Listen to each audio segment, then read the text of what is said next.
नमस्ते दोस्तों। आज सुनिए सुषमा मुनींद्र जी की लिखी हुई कहानी कर भला होगा भला। सुषमा मुनींद्र जी हिंदी की एक प्रतिष्ठित ख्याति प्राप्त लेखिका और गद्यकार हैं। तो सुनिए उनकी लिखी हुई कहानी कर भला होगा भला। स्टेशन जाकर ज्ञात हुआ कि महानगरी एक्सप्रेस अपने निर्धारित समय से 2 घंटे लेट है। मैंने तो फ़ोन कर इंक्वायरी से पता कर लिया था महानगरी 2 घंटे लेट है, पर आप माने ही नहीं बाबूजी, इतनी जल्दी चले आए। बड़ा पुत्र एकनाथ उकताया हुआ है। वे इसलिए कि कई बार ये इंक्वायरी वाले सूचना देते हैं या कि घंटी बजती रहती है और ये लोग उठाते ही नहीं हैं। इस देश जैसी अव्यवस्था और अनियमितता कहीं नहीं है। जल्दी आ गए हैं तो बहुत नुकसान नहीं हो जाएगा, ट्रेन छूट जाती तो ज़रूर हो जाएगा। किसी को कहीं आना जाना हो तो बाबूजी इसी तरह हड़बड़ाते हुए एक शीघ्रता से भर जाते हैं। उफ, इस गर्मी और भीड़ में 2 घंटे बिताना बहुत कठिन है। मंझले पुत्र ओंकार ने रुमाल से पसीना पोंछते हुए प्लेटफॉर्म की छत की ओर ताका। पंखा पूरी क्षमता से चल रहा था, असर नहीं डाल पा रहा है, ये बात अलग थी। बाबूजी अम्मा को संबोधित करते हुए बोले, मुंह फाड़े इधर उधर देखती खड़ी न रहो, जैसे आज से पहले स्टेशन ही नहीं देखा है। इस बिस्तर के ऊपर बैठ जाओ और सामान की निगरानी करो। स्टेशन पर गिरह कट चोर उचक्के फिरते रहते हैं। हमें ना सिखाओ। अम्मा तुनक कर कुशल गणितज्ञ की भांति तर्जनी दिखा दिखाकर सामान गिनने लगीं। पूरे 9 नग हैं। ग्रीष्मावकाश में आई अम्मा की पुत्री अंबुज अपने 2 बच्चों यशा और संयोग को लेकर अपने पति के पास लौट रही थी। अम्मा स्नेहवश सामानों की गिनती बढ़ाती गई हैं। ट्रेन में इतना सामान चढ़ाना मुश्किल होगा, आजकल की भीड़ देख रही हो। यशा, ये टोबू साइकिल बेकार ले जा रही है, फिर कभी भेज देते। छोटा पुत्र तिलक बोला, मैं साइकिल ले जाऊंगी, यहाँ ओम और देव चला चला कर तोड़ देंगे। यशा पैर पटक पटक कर मचलने लगी। ये टोबू साइकिल उसे नाना जी ने खरीद कर दी। आरक्षण नहीं मिला, इस कारण से वो साइकिल नहीं छोड़ सकती। अम्मा ने कह दिया, हो गया, ले जाओ साइकिल। जैसे इतना सामान जाएगा वैसे ही ये भी चली जाएगी। तिलक फुमकारा, अम्मा तुम तो रोती हुई अंबुज दीदी के गले मिलती हुई एक तरफ खड़ी हो जाओगी, सामान तो हमें चढ़ाना होगा ना। अम्मा ने आंचल संभाल कर जोर से हूँ किया और मुंह फेर कर बैठी नहीं। बाबूजी ने खलवाट खोपड़ी पर हाथ फेरकर अम्मा को घुड़का, तुम्हारा पुत्री प्रेम भी गजब है। बांध लाई हो गेहूं चावल दाल की बोरियां। तो क्या हुआ, यहाँ इतनी खेती होती है और वहाँ बच्ची को अनाज खरीदना पड़ता है, कौन सा मूड पर धर कर ले जाना है। अम्मा अपनी बात पर अड़ी थीं। आजकल रेलों में इतनी भीड़ होती है कि आदम चढ़ जाए यही बहुत है। बड़ी बहू स्नेह ने मुंह खोला। तुम चुप रहो स्नेह, अम्मा ने दांत पीसे। इकलौती लाडली अंबुज निर्धारित समय से 1 सप्ताह पहले लौट रही है, वो भी बिना आरक्षण के। अम्मा का मन भारी है और उन्हें किसी के तर्क वितर्क सुहा नहीं रहे हैं। स्टेशन पर उफनाती बिलबिलाती उन्मादी भीड़। बाबूजी चारों ओर मुंडी घुमाकर खुफिया दृष्टि से प्लेटफॉर्म पर बिछी भीड़ को निहार रहे हैं। भीड़ वैसे ही प्लेटफॉर्म में नहीं समा रही है जैसे पतीले में उफनता हुआ दूध। बाबूजी को सभी चेहरे शातिर चोर दिख रहे हैं। वे बार बार अंबुज को समझा रहे हैं कि उसे कितने सतर्कता से सफ़र करना है। देख बिटिया, तू रात में सोना मत। वैसे तो तिलक भी जा रहा है, पर इसका जाना न जाना बेकार है। ट्रेन चली कि ये सोया, ऐसी कुंभकर्णी नींद है कि पूछो मत। पति की निंदा सुनकर तिलक की पत्नी सोनी ने बुरा सा मुंह बनाया। आप चिंता मत करो बाबूजी, बस ट्रेन में जगह मिल जाए, बाकी मैं संभाल लूँगी। पर मुझे नहीं लगता कि जगह मिलेगी, भीड़ देखिए ना। अंबुज चिंतित है। कल रात फ़ोन आया था कि उसके पति को कई दिनों से ज्वर आ रहा है और उसे तुरंत बुलाया है। बहुत भागदौड़ के बाद भी आरक्षण नहीं मिल पाया। सब हो जाएगा, इस भीड़ में जाने वाले कम होंगे और इन जाने वालों को विदा करने वाले अधिक होंगे। चले आते हैं भीड़ बढ़ाने। बाबूजी ऐसे कह रहे थे जैसे स्वयं अकेले आए हों। अंबुज को स्टेशन पहुंचाने पूरा कुनबा ना आए तो बाबूजी को गौरव अनुभव नहीं होता। अम्मा रिसा जाती हैं कि किसी को लड़की से प्रेम नहीं है। बड़ी बहू स्नेह व उसकी 3 लड़कियां, मझली बहू रमा और उसके 2 बच्चे बबली और बालू। छोटी बहू सोनी और उसके 3 बच्चे ओम, देव व साल भर का राजू। अंबुज को विदा करने इतने लोग आए हैं, लाए गए हैं कहना अधिक उपयुक्त होगा। एक नाथ आरक्षण मिलने की आशा में निरंतर टीसी के पीछे भाग रहा था। बात बनती नहीं दिखती थी। बाबूजी ने देश को कोसा। मुझे लगता है पूरे देश को आज ही यात्रा करनी है। सब अपने अपने काम से जाते हैं बाबूजी, हम बेकार ही इतनी जल्दी आए। ओंकार अभी भी जल्दी आने पर अड़ा हुआ है। मैं देखता हूँ वेटिंग रूम में जगह हो तो। तिलक वेटिंग रूम की ओर चला। यशा और संयोग पीछे लग गए। इधर ठेले पर इडली, डोसा, समोसा, नमकीन, चिप्स, फुल्की सजाए रेहड़ी वाले आ जा रहे हैं। बच्चे चिल्लाने लगे, अंकल चिप्स लेंगे। बाबूजी को स्टेशन से सामान खरीदना पसंद नहीं है, पर बाल हट विवश किए देता है। 4 पैकेट अंकल चिप्स खरीदे गए। बच्चे पैकेट शेयर करने को तैयार नहीं हो रहे थे। सबको एक एक पैकेट दिलाकर समस्या का निदान ढूंढा गया। अम्मा गुस्सा गईं। दिन भर खाते हैं फिर भी इनका पेट नहीं भरता है। 200 रुपये स्वाहा हो गए। बच्चे खाने में तल्लीन हैं। अम्मा की डांट से बेअसर। सभी बच्चों की माताओं ने स्वीकार किया कि ऐसे नालायक बच्चे कहीं ले जाने लायक नहीं हैं। तिलक वेटिंग रूम से लौट आया। वहाँ तो पैर रखने की भी जगह नहीं है। उफ! बाबूजी ने रुमाल से खलवाट शीश का पसीना पोंछा। बाबूजी की अधीरता पर रमा और स्नेह अधरों में मुस्कुराई। एक नाथ एक कुली पकड़ लाया। सुनो, ये सामान है, महानगरी की जनरल बोगी में चढ़ाना है। जी साहब। और हाँ, ट्रेन आए तो यहीं रहना, ये नहीं कि तुम्हें ढूंढना पड़े। नहीं साहब, आप बेफिक्र हों। कुली ने चारों ओर देखकर कुछ जायजा लिया, फिर बोला, उधर आगे चलकर बैठिए, जनरल डिब्बा वहाँ आगे लगता है। एक मुसीबत और। सब किसी तरह चिप्स खाते बच्चों को हाँकते सामान लादे निर्दिष्ट स्थान पर पहुँचे। चिप्स खाकर बच्चों को प्यास लगी और घर से लाया गया पानी स्टेशन पर ही समाप्त हो गया। अम्मा ने कपाल थामा। इन लोगों की भूख प्यास हद हो गई है। लाओ डिब्बा पानी भर लाता हूँ। ओंकार खाली डिब्बा लिए चला तो बबली और बालू साथ लग गए। पीछे पीछे ओम और देव भी। स्नेह की लड़कियां जुड़वां और विरासत फिल्म के पोस्टर को मुग्ध भाव से निहार रही हैं और सलमान और अनिल कपूर की चर्चा कर रही हैं। इधर बाबूजी ने बहुओं को घुड़का। खड़ी क्या हो, संभालो बच्चों को, यहाँ बच्चा चोर गिरोह फिरते रहते हैं। सुनकर सोनी और रमा चिंतित भावों से पंजों पर उचक उचक कर बच्चों को देखने लगीं। बच्चे भीड़ में कहीं लोप हो चुके थे। भीड़ जैसे नरमुंडों का रेला आ जा रहा है। जाने कहाँ से आते हैं इतने लोग, जैसे आने जाने के अतिरिक्त इन्हें कोई काम नहीं है। जहाँ तक दृष्टि जाए शीश तैरते दिख जाते हैं। सब किसी धुन में हैं, उन्माद में हैं। रेहड़ी वालों के विभिन्न स्वर कनपटी फोड़े डालते हैं। पानी भरकर लौटे ओंकार के पीछे चारों बच्चों का जलूस सकुशल लौट आया। रमा ने चेतावनी दी, चलो सब चुपचाप यहाँ खड़े हो जाओ वरना घर भेज देंगे। बच्चों ने कुछ देर आज्ञाकारी भाव दिखाया, पर उसकी चंचल प्रकृति उन्हें थिर नहीं रहने दे रही थी। एक नाथ फिर टीसी के चक्कर काटने चल दिया। एक ही जगह बिन किसी काम के खड़े रहना उसकी प्रवृत्ति में नहीं है। तिलक ऊब रहा है। बुक स्टॉल से जाकर इंडिया टुडे और यशा और संयोग के लिए कॉमिक्स खरीद लाया।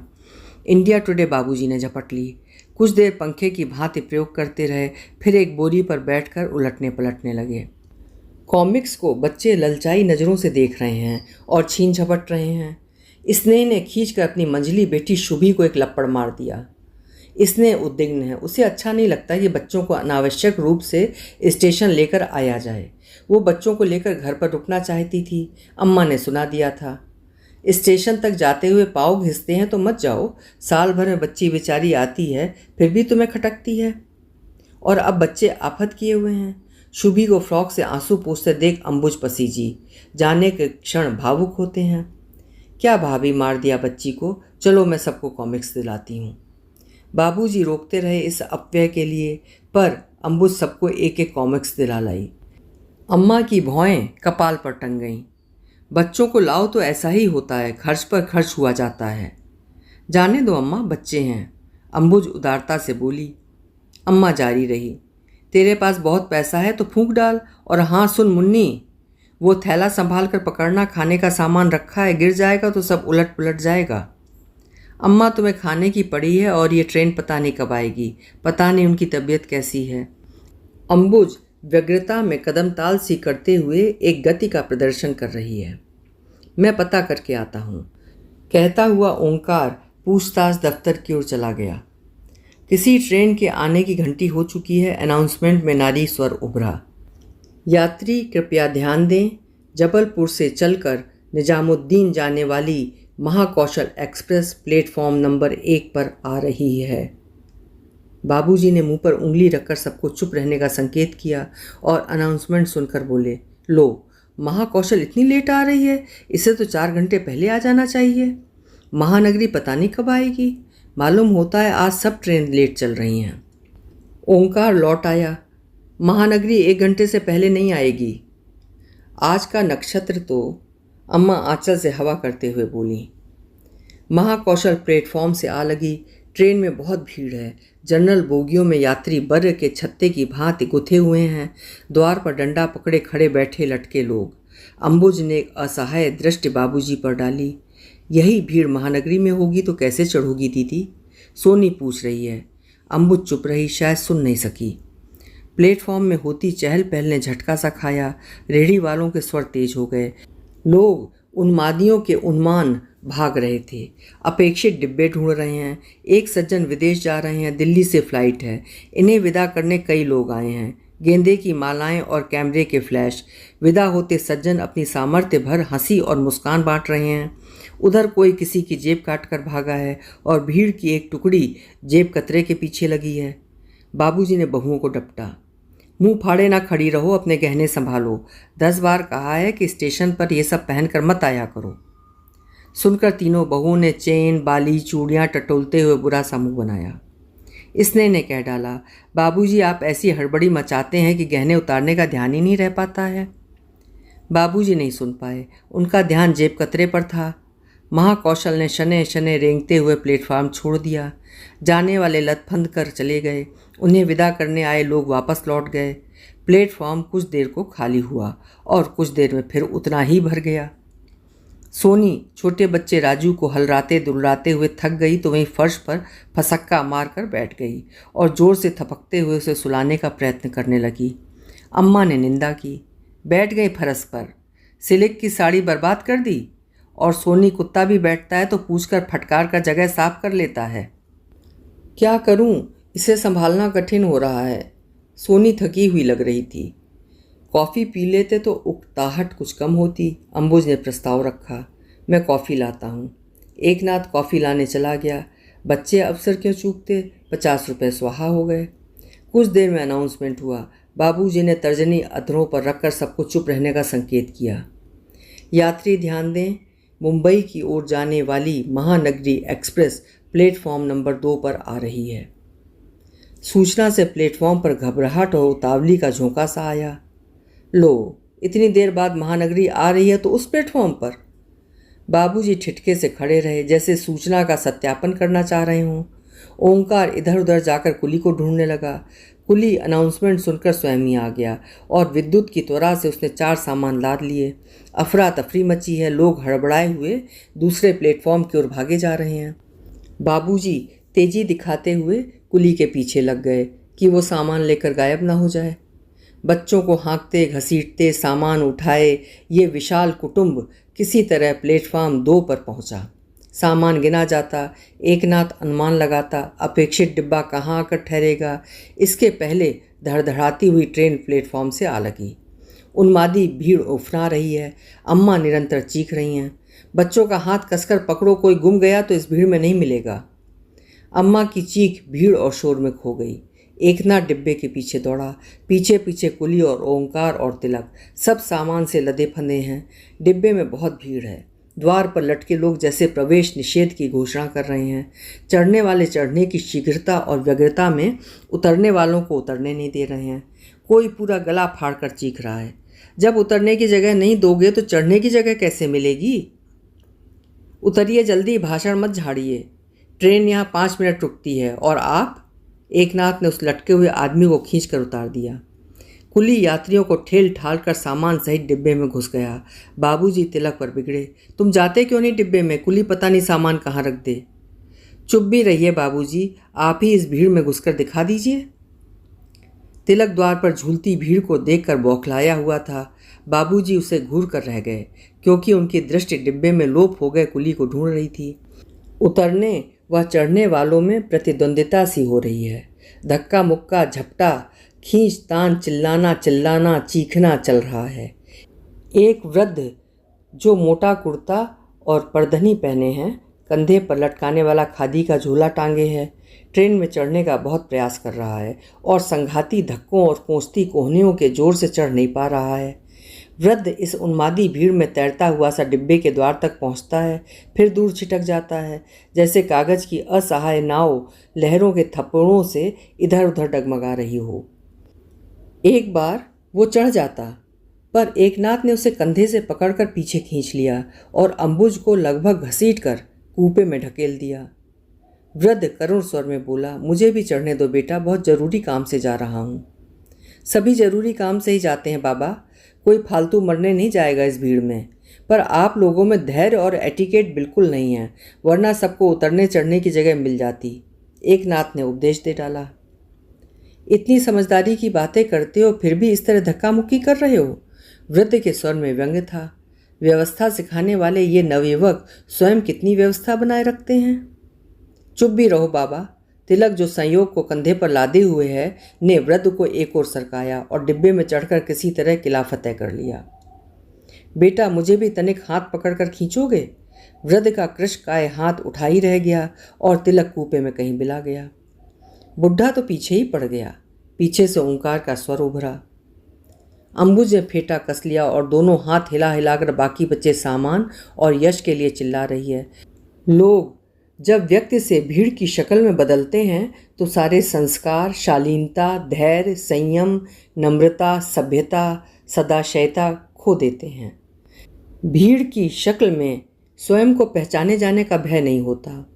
वृद्ध ट्रेन में चढ़ने के लिए भीड़ से जूझने में सारी क्षमता और ऊर्जा व्यय कर चुका, तो भीड़ से निकलकर एक और पराजित सा खड़ा हो गया, कदाचित उस असंभव क्षण की प्रतीक्षा में जब भीड़ छटेगी और वो डिब्बे में चढ़ सकेगा।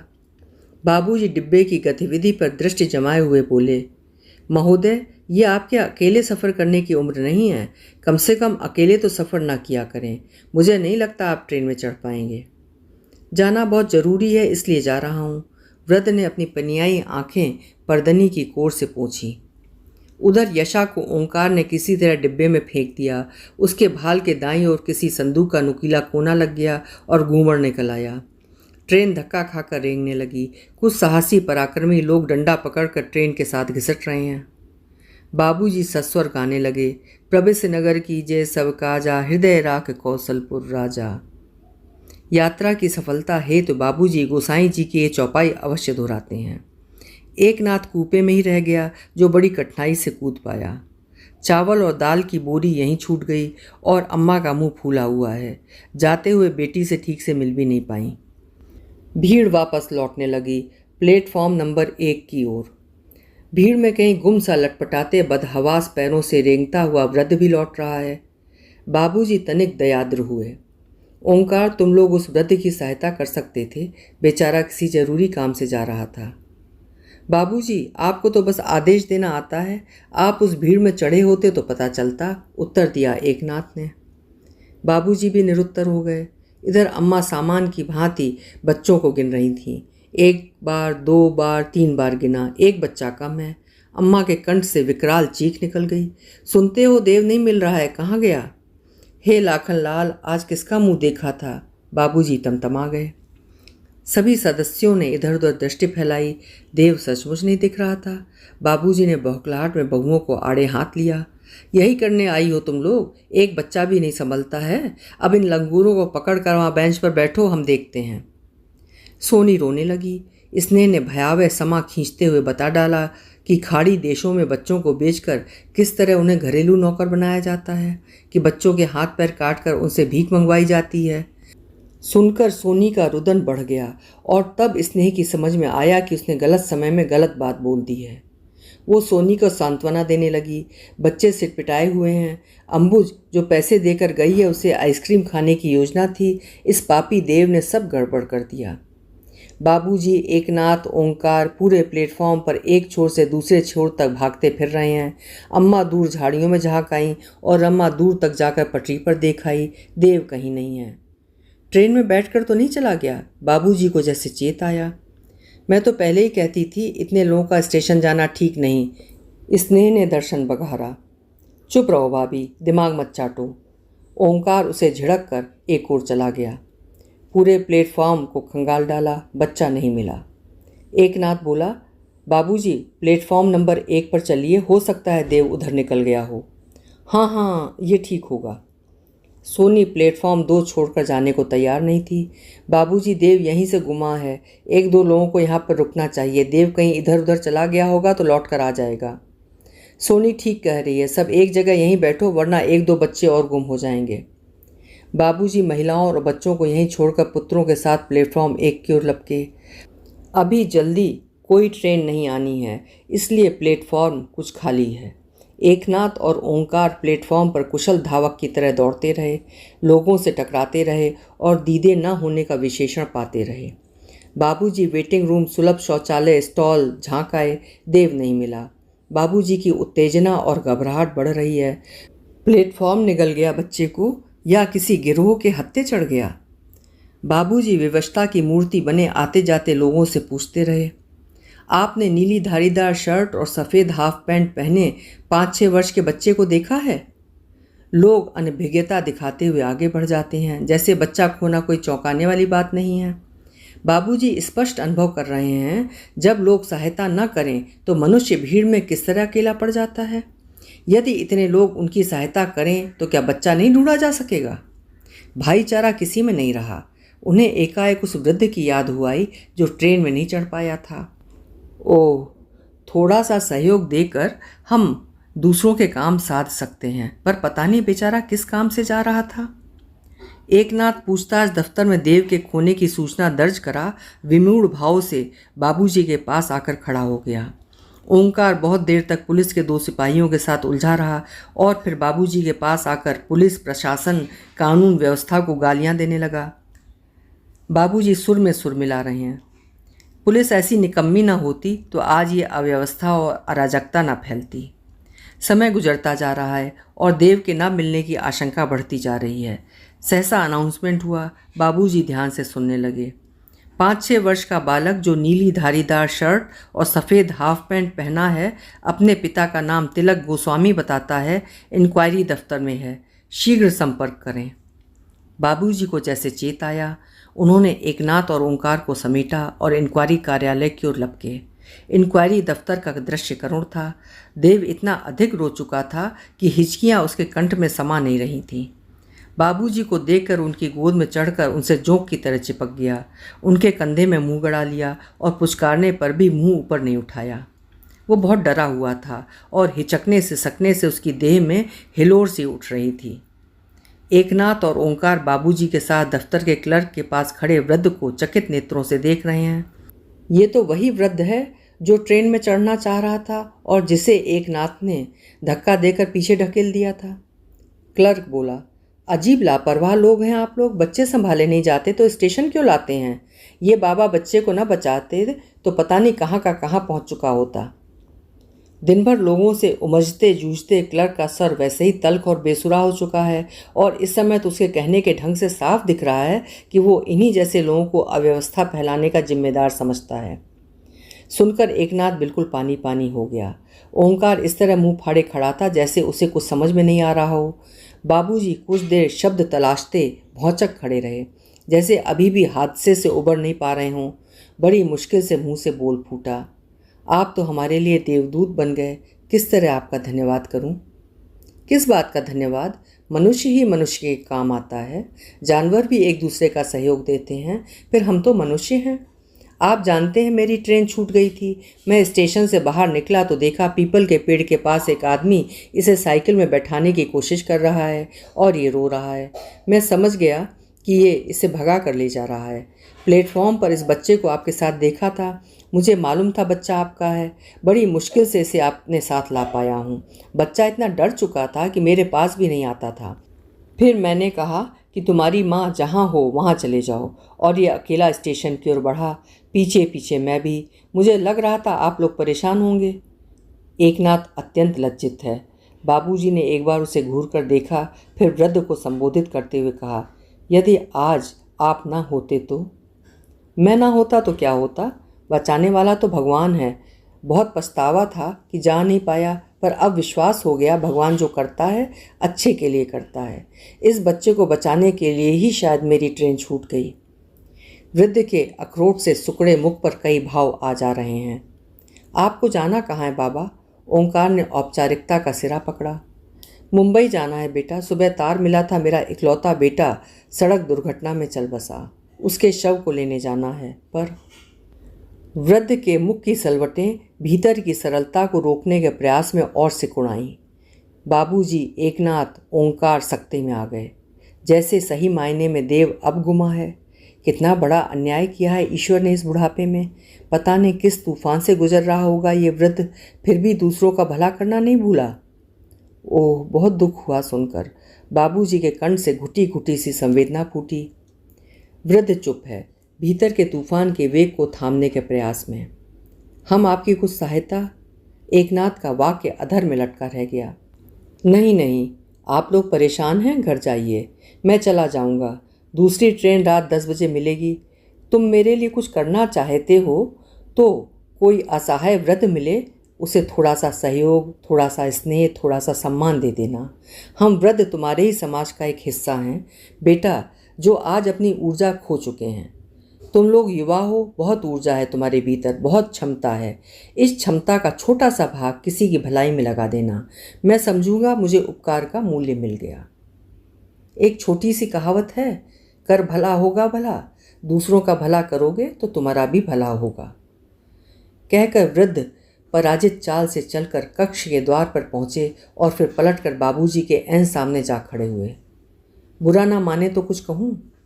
रेलवे स्टेशन पर इतने लोगों को लेकर ना आया करें। अव्यवस्था फैलती है। कानून और व्यवस्था बनाए रखना पुलिस और प्रशासन का ही दायित्व नहीं है, हम सभी नागरिकों का भी दायित्व है। हम चाहें तो फैलती जा रही अव्यवस्था को किसी सीमा तक कम कर सकते हैं, बस हमें स्वयं को सुधारना होगा। वृद्ध लौट चले। उनके लटपटाते बदहवास पैर मानो कहीं के कहीं पड़ रहे हैं। इधर बाबूजी अवाक हैं, जैसे वाणी चली गई है।